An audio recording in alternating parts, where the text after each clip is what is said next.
उद्धव ठाकरे आणि भाजपमधली कटुता आता संपणार का असाच सवाल विचारला जातोय। कारण उद्धव ठाकरे विधान परिषदेचे उमेदवार असले तरच निवडणूक बिनविरोध होणार आहे।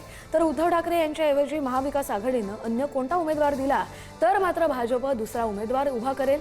उद्धव ठाकरे यांच्यासाठी भाजपचा सॉफ्ट कॉर्नर दिसतोय का असाच सवाल या निमित्तानं उपस्थित होतोय। याच संदर्भातले अधिकचे अपडेट घेऊया आपले प्रतिनिधी सुशांत सावंत यांच्याकडून।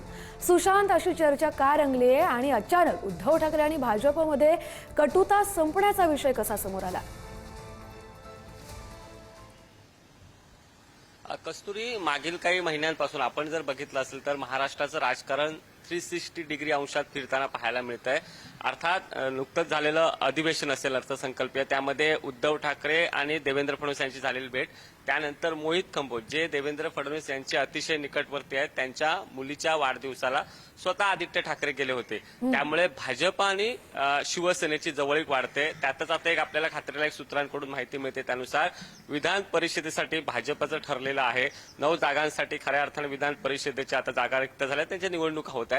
जर महाविकास आघाडीकडून उद्धव ठाकरे हे उमेदवार असतील तर भाजप अतिरिक्त उमेदवार जो आहे तो देणार नाही। मात्र उद्धव ठाकरेंच्या व्यतिरिक्त दुसरा जर कोणी उमेदवार मैदानात महाविकास आघाडीने दिला तर भाजप अतिरिक्त उमेदवार देणार। आणि 2022 साली म्हणजे 21 साली जर आपण जर बघितलं असाल विधान परिषदेमध्ये जो भूकंप झाला होता, महाविकास आघाडीचं संख्याबळ असताना देखील भाजपनं त्यांचे सगळे उमेदवार निवडून आणले होते।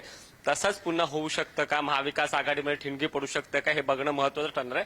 मात्र भाजप आणि उद्धव ठाकरेंची शिवसेना यांच्यामध्ये सॉफ्ट कॉर्नर झाल्याचं बघायला मिळते आणि याचे परिणाम येत्या राजकारणावर होणार का हे देखील बघणं महत्त्वाचं ठरणार आहे। कस्तुरी, नक्कीच धन्यवाद सुशांत, तुम्ही दिलेल्या सविस्तर अपडेटसाठी।